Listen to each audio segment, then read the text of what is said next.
നമസ്കാരം. അപ്പോൾ ബിഗ് ബോസിലേക്ക് വരികയാണെങ്കിൽ നമുക്കറിയാം ഇതുവരെ കാണാത്ത ഒരു ബിഗ് ബോസിന്റെ എപ്പിസോഡാണ് കഴിഞ്ഞ ദിവസം നമ്മൾ കണ്ടത്. കാരണം ബിഗ് ബോസിന്റെ ചരിത്രത്തിൽ ആദ്യമായിട്ടാണ് ഇത്രയും ദേഷ്യപ്പെടുന്ന, ഇത്രയും തീക്ഷ്ണമായ വാക്കുകൾ ഉപയോഗിക്കുന്ന മോഹൻലാൽ എന്ന താരത്തെ നമ്മൾ കണ്ടത്. കാരണം ഇതിനു മുമ്പത്തെ 6 സീസണുകളിലും ഇതിനേക്കാൾ വലിയ പ്രശ്നങ്ങളുണ്ടായിട്ടും മോഹൻലാൽ അവരോട് വളരെ മയത്തിൽ സംസാരിക്കുന്ന ഒരു രീതിയാണ് കണ്ടത്. പക്ഷേ ആദ്യമായിട്ട് ഇത്രയും പൊട്ടിത്തെറിക്കുന്ന മത്സരാർത്ഥികളോട് ഇത്രയും രൂക്ഷമായ രീതിയിൽ സംസാരിക്കുന്ന ഒരു മോഹൻലാലിനെ ഇതിനു മുമ്പേ കണ്ടിട്ടേ ഇല്ല. ആദ്യം പ്രമോയൊക്കെ വന്നപ്പോൾ ആൾക്കാർ പറയുന്നത് എഡിറ്റ് ചെയ്തവന് കുതിരപ്പവൻ എപ്പിസോഡ് വരുമ്പം ഇത് കാണില്ല.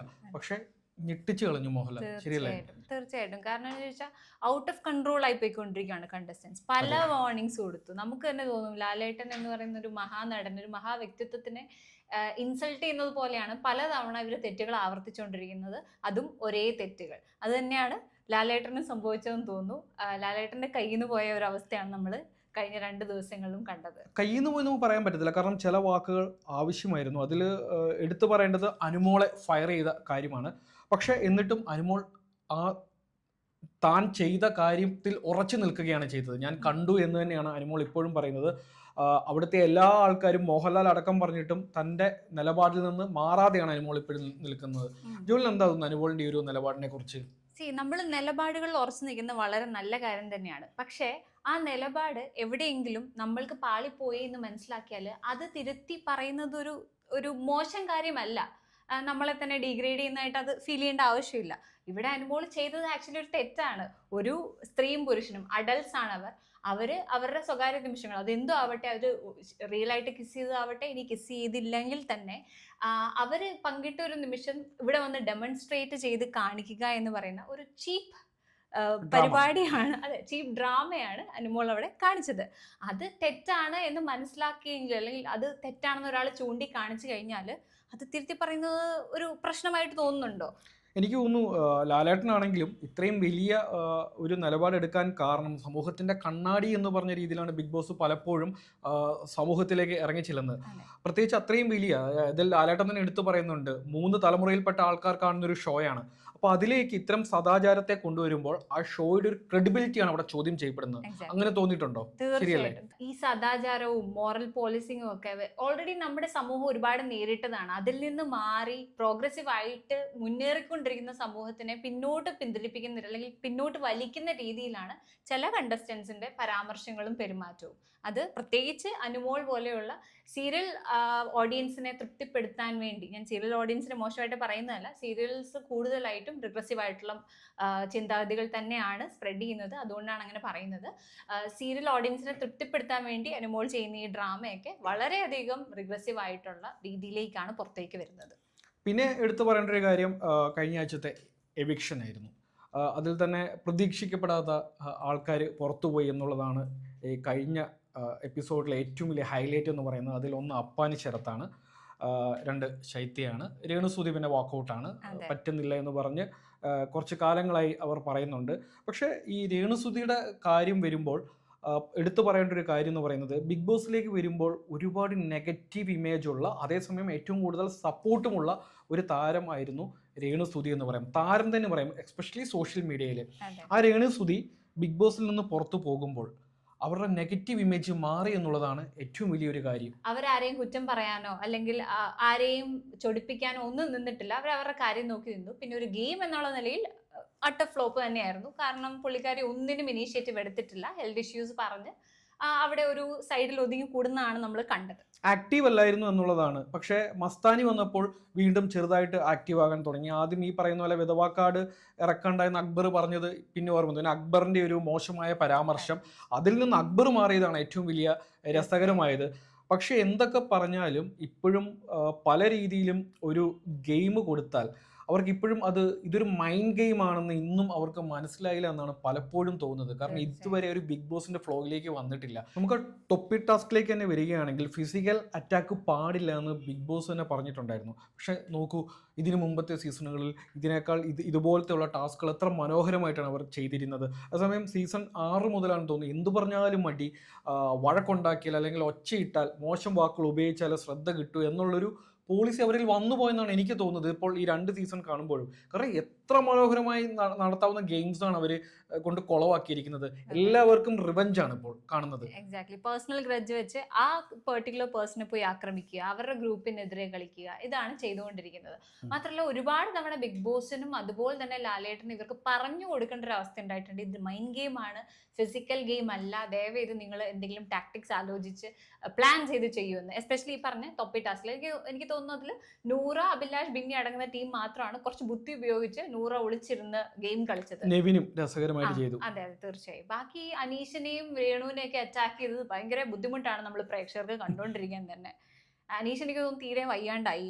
അനീഷ് വയ്യാണ്ട്, അത് അനീഷിന്റെ കള്ളക്കളിയാണോ എന്ന് പിന്നെ ലാലേട്ടൻ ചോദിച്ചിട്ടുണ്ടായിരുന്നു. അതിന് ഏതായാലും അത് അദ്ദേഹത്തിന്റെ ഗെയിമാണെന്ന് കണ്ടറിയാം. പിന്നെ പുറത്തായത് ശൈത്യയാണ്. ശൈത്യ പിന്നെ ആദ്യമേ ഒരു വീക്ക് കണ്ടസ്റ്റന്റ് എന്ന നിലയിൽ തന്നെയായിരുന്നു. നേരത്തെ ഒന്ന് പോകേണ്ടതായിരുന്നു, പക്ഷെ പോയില്ല. അതെ, ഫസ്റ്റ് സീസണിൽ ഫസ്റ്റ് വീക്കിൽ നമ്മൾ പോകുമെന്ന് വിചാരിച്ചിരുന്ന ഒരു വ്യക്തിയാണ് ശൈത്യ.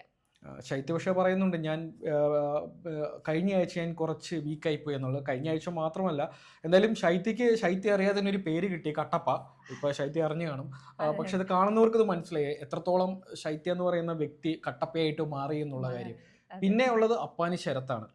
ശരിക്കും അപ്പാനി ശരത്ത് പോകണ്ടായിരുന്നു എന്നുള്ളൊരു അഭിപ്രായക്കാരനാണ് ഞാൻ.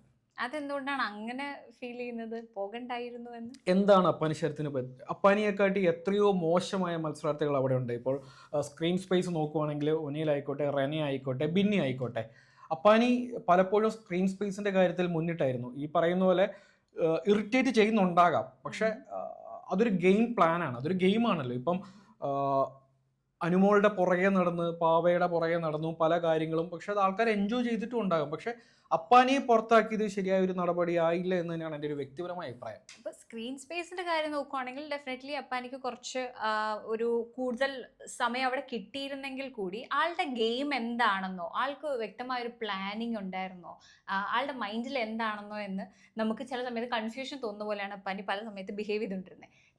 ഭയങ്കരമായിട്ട് ഇമേജ് കോൺഷ്യസ് ആയിട്ട് പോയൊരു കോണ്ടസ്റ്റന്റ് ആയിട്ടാണ് എനിക്ക് പലപ്പോഴും അപ്പാനിയെ തോന്നിയത്. അതുപോലെ ഡിപ്പെൻഡ് ചെയ്യുന്നതായിട്ടും ഫീൽ ചെയ്തിട്ടുണ്ട്. അങ്ങനെ ഗെയിം കളിച്ചുകൊണ്ടാവാം ഒരുപക്ഷെ ആൾക്ക് പുറത്തു പോകേണ്ടി വന്നത്. ഒരു ഗ്രൂപ്പ് ഉണ്ടായിരുന്നു, ശരിയാണ്. അക്ബറുമായിട്ടുള്ള ഒരു ഗ്രൂപ്പ് ഉണ്ട്, അവിടെ ഗ്രൂപ്പ് ഇല്ലാത്തവരാരും ഇല്ല. പക്ഷെ ഈ പറയുന്ന പോലെ ഒരു മത്സരാർത്ഥി എന്ന നിലയിൽ അപ്പാനിയെക്കാട്ടിൽ വീക്കായിട്ടുള്ള ഒരുപാട് ആൾക്കാർ അവിടെ ഉണ്ടായിരുന്നു. വൈ അപ്പാനി എന്നുള്ളൊരു ചോദ്യമുണ്ട്. ഓക്കെ ഫൈൻ, അപ്പാനിയുടെ ഭാഷ ശരിയല്ലായിരിക്കാം, പക്ഷെ അപ്പാനിയെക്കാട്ടിൽ മോശമായ ഭാഷ ഉപയോഗിച്ചവർ അവിടെ ഉണ്ട്, അവർ പുറത്തായിട്ടില്ല. പിന്നെ എന്തുകൊണ്ട് അപ്പാനി പുറത്തായി എന്നുള്ളതാണ് മറ്റൊരു ചോദ്യം. മേ ബി അനുമോളുടെ പുറകെ നടന്നത്, അനുമോളെ ഇറിറ്റേറ്റ് ചെയ്തത് അനുമോൾ ഫാൻസിന് ഇഷ്ടപ്പെട്ട് കാണുകയല്ല, അനുമോൾ ഫാൻസ് അപ്പാനിക്കെതിരെ വോട്ട് ചെയ്ത് കാണാം. പക്ഷെ എങ്കിലും അവിടെ ഉള്ളതിൽ സെലിബ്രിറ്റി രീതി നോക്കുകയാണെങ്കിലും, അല്ലെങ്കിൽ ഒരു അറിയപ്പെടുന്ന ഒരു താരം എന്ന രീതിയിൽ നോക്കുകയാണെങ്കിൽ Appani is A powerful contestant. പക്ഷെ ആ ഒരു എക്സ്പെക്ടേഷനിലേക്ക് ആള് വളർന്നോ ആസ് എ ഗെയിമർ? അങ്ങനെ ചിന്തിച്ച് നോക്കിയാൽ ഗെയിമർ എന്ന നിലയിൽ അപ്പാനിയുടെ പല ഗെയിമുകളും ഫ്ലോപ്പ് ആയിരുന്നു. കാരണം അപ്പാനി ഒരിക്കലും ഇൻഡിപെൻഡന്റ് ആയിട്ട് അവിടെ കളിച്ചിട്ടില്ല. ബട്ട് എങ്കിലും ഒരു ഫൈനൽ 5 എത്താൻ സാധ്യതയുള്ള ഒരാൾ തന്നെയായിരുന്നു അപ്പാനി. ആ ഒരു ലെവലിലേക്ക് കണ്ട ഒരു മത്സരാർത്ഥി തന്നെയായിരുന്നു അപ്പാനി. അപ്പാനി പല സ്ട്രാറ്റജി ഇടുന്നുണ്ട്. പിന്നെ അപ്പാനിയുടെ ഓവർ കോൺഫിഡൻറ്റ്, അതൊരു ഇപ്പോൾ ഓവർ കോൺഫിഡൻറ്റ് ചില സമയത്ത് നല്ലതാകാം. പക്ഷെ എങ്കിലും ഞാൻ പറഞ്ഞില്ല, എൻ്റെ ഒരു വ്യക്തിപരമായ അഭിപ്രായം അപ്പാനി പുറത്തു പോകാൻ പാടില്ലാത്ത ഒരാളായിരുന്നു എന്ന് തന്നെയായിരുന്നു. എനിക്ക് തോന്നുന്നത് ഇപ്പം കോണ്ടന്റ് മേക്കിങ്ങിന്റെ കാര്യത്തിലാണെങ്കിലും മുന്നിട്ട് നിന്നെങ്കിലും കുറച്ചും കൂടി ബ്രില്യൻസ് ഉപയോഗിച്ച് ഗെയിം പ്ലാൻ ചെയ്തിട്ടുണ്ടെങ്കിൽ ഈ ഒരു ബുദ്ധിമുട്ട് വരില്ലായിരുന്നു എന്ന് ഫീൽ ചെയ്യുന്നു. അപ്പോൾ കുറച്ചുകൂടി ഫോക്കസ്ഡ് ആവണമായിരുന്നു എന്ന് തോന്നുന്നു. ഇനി കഴിഞ്ഞ ആഴ്ച നമ്മുടെ ഹൗസിലേക്ക് കയറിയ വൈൽഡ് കാർഡ്സ് 5 പേരാണ് കയറിയിരിക്കുന്നത്.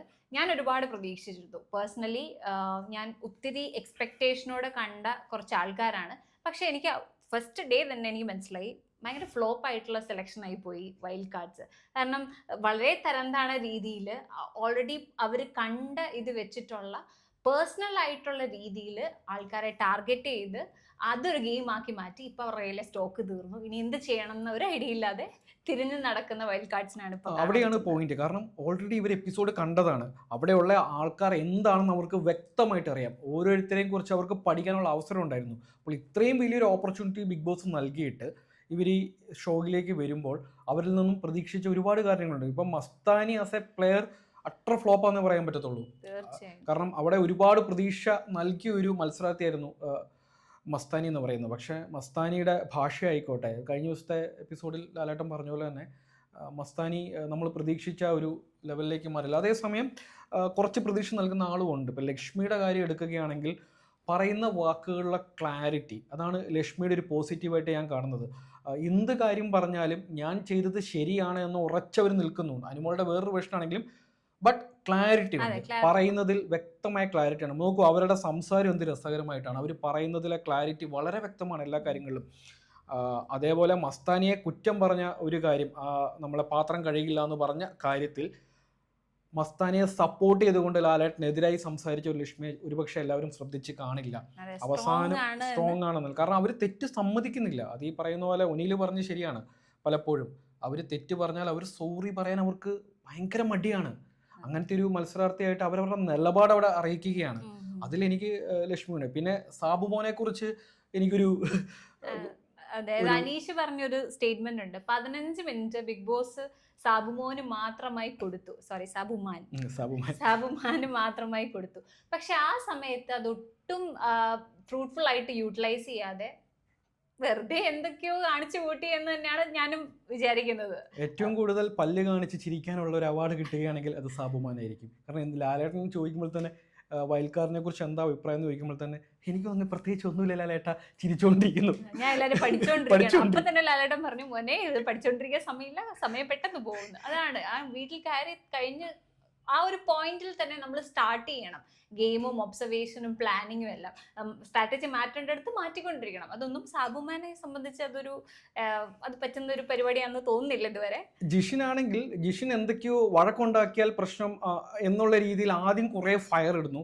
അതിനുശേഷം പണിപ്പുര ടാസ്കിന്റെ പുറത്തായെന്ന് പറഞ്ഞപ്പോൾ അതിന്റെ ഗിഫ്റ്റായിട്ടാണ് മോഹൻലാൽ ഒരു ടീഷർട്ട് കൊടുത്തത്. പെട്ടെന്ന് കരച്ചിലായി. അത് പെട്ടെന്ന് മാറിയപ്പോഴത്തേക്കും മനസ്സിലായി. പക്ഷെ ഒരു പക്ഷേ അതൊരു ഗെയിം ആയിരിക്കാം. പക്ഷെ ജിഷ്ണു ഈ പറയുന്ന പോലെ ഏത് നിലപാടിൽ ആരുടെ കൂടെ നിൽക്കണം എന്നുള്ള കാര്യത്തിൽ അദ്ദേഹത്തിന് ഭയങ്കര കൺഫ്യൂഷൻ ആയിട്ടാണ് ഫീൽ ചെയ്തിരിക്കുന്നത്. ലക്ഷ്മിയും ആര്യനും തമ്മിലുള്ള ഇഷ്യൂല് ലക്ഷ്മിയെ ലക്ഷ്മി ഓൾറെഡി ജിഷിന്റെ സപ്പോർട്ട് തേടിയിരുന്നു. പക്ഷെ അത് അവിടെ ചെയ്യാതെ ലാലേട്ടൻ ചോദിച്ചപ്പോൾ പതറിയ ഒരു ജിഷിനെ നമ്മൾ കണ്ടു. അപ്പൊ ആൾക്ക് ഇപ്പൊ പറഞ്ഞ പോയിന്റ് വളരെ വ്യക്തമാണ്, എവിടെ നിൽക്കണം എന്നുള്ള കാര്യത്തിൽ പുള്ളി ഇപ്പോഴും കൺഫ്യൂസ്ഡ് ആണ്. അതുപോലെ ഇനി ഒരാളും കൂടെ ഉണ്ടല്ലോ നമ്മുടെ വയൽക്കാട്ടില്, പ്രവീൺ ഈ പറയുന്ന പോലെ തന്നെ ഒരു ഭയങ്കരമായിട്ട് കൺഫ്യൂസ്ഡ് ആണ്, ഈ പേടിക്കുന്നുണ്ട്. അക്ബർ വന്ന് ഞങ്ങളെ തല്ലുമെന്നൊക്കെയാണ് പറയുന്നത്. ഒരിക്കലും ബിഗ് ബോസിൽ നടക്കാത്തൊരു കാര്യമാണ് ഈ തല്ല് ഗുണ്ടകളൊക്കെ.